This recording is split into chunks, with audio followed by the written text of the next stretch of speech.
Tailgate University.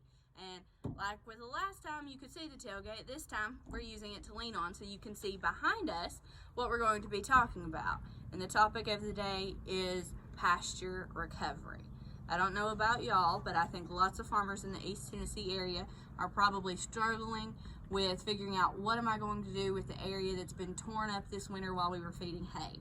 We've got lots of mud, lots of bare ground, and we've got to find a way to take care of that so we don't end up with a breeding ground for weeds.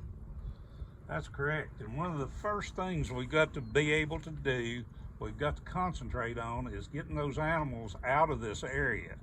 It is going to be impossible to put any kind of forage in here while the animals are on the pasture. So Sarah, one of the things that we've got to do is be able to isolate these areas where we fed and had high concentrations of cattle. And that's as simple as a single strand of polywire with some electricity on it to keep those animals out of there. Right, exactly. Because the animals are what have torn up this ground all winter long. If we don't remove them, we're not doing ourselves any favor. So once we get those animals out, the first thing that we're going to want to do is we're going to want to level that ground up some, because we all know once it dries out, we've got tractor ruts, we've got footpaths, and all of those things we're going to want to smooth up because we don't want to have that same rough ground as we move on into the spring, the rest of the spring and in the summertime. So you could come in with a harrow, with a disc, something along that line, and just kind of smooth that ground up, whatever that piece of equipment needs to be for you. We're not really talking about working this ground up like we would for a row crop of some sort, like tobacco or hemp or something like that. We're just talking about stirring the soil enough to get it smooth so that we can travel over it without those ruts and keep that water from seeking one path as it moves off of there and causing erosion as well. Right. So there's a lot of different options once we get this smoothed down that we could look at.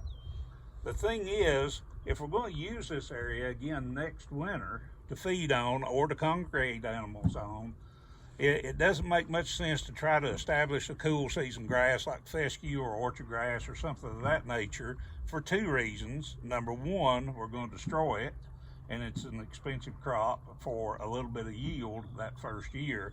The second thing is that these cool season grasses are not going to establish well as we move on into the summer. With shallow root systems, we're going to see them start to die out. So we have to look at plants that like this hot weather. And some of those are? Some of those are going to be your summer annuals, things like sorghum Sudan grass, pearl millet, crabgrass, anything along those lines are going to be great crops to come back in. Now we are going to talk here in just a little bit about two different methods. One of those is going to be primarily the summer annuals, and then there's another approach that could be more of a perennial approach if you manage it correctly, right? That is correct. And again, I can hear people groaning whenever we talk about things like crabgrass and Bermuda grass and things like that, because we spent our life trying to get those out of tobacco patches and gardens and row crop fields and that type of thing. But again, we're looking at producing some type of forage to make this ground productive over the summer. So if we look at things like sorghum Sudan hybrids, commonly called Sudex, we could look at seeding these areas and then control grazing them. That same fence that limits access into this can also be the gateway to come in and mob graze it and move those animals back out, allowing it to regrow. So things like sorghum Sudan hybrids, which are going to grow really fast, we have a couple of things we need to be concerned about. Number one, in times whenever these plants are really stressed, either by drought or by lack of sunlight and the inability to grow, they can be high in nitrates. They can also have a prussic acid issue if stressed as well. So to manage those things, we test for those nitrates before we graze or cut it for hay. And on the prussic acid, we want to make sure that's at least 20 inches high before we do any type of grazing on that. If we look at some of our other options out here, there's a lot of native warm seasons. If we're not going to be using this for a feeding ground next year, we could establish native warm season grasses. They're really slow to establish, but they are prolific producers of forage.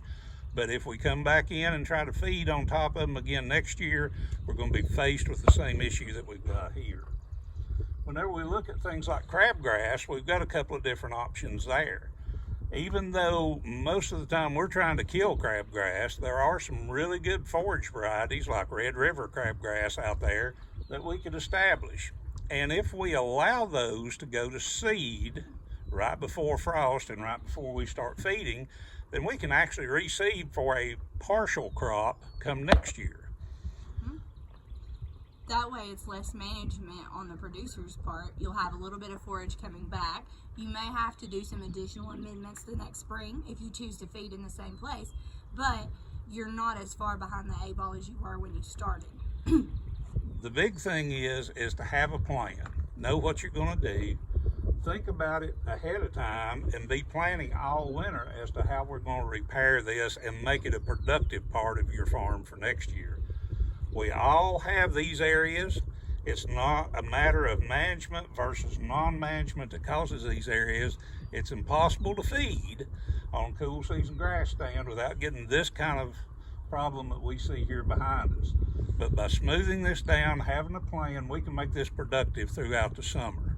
It helps fill that cool season forage slump, and it also helps take the stress off those cool season grasses in other parts of your farm as well. That's exactly right. Whenever the animals are grazing here, they're allowing your cool season grasses, fescue mainly, to recover and get some growth on them so that we're not constantly overgrazing those during the summer as well.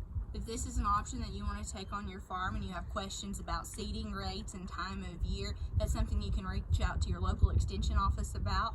I know both Dad, Milton, and I are more than happy to help with anything along those lines at any time. You can reach out to us on Facebook, by email, or phone call, either one. And we thank you for tuning in to the last version of Tailgate University. Thank you. Thanks.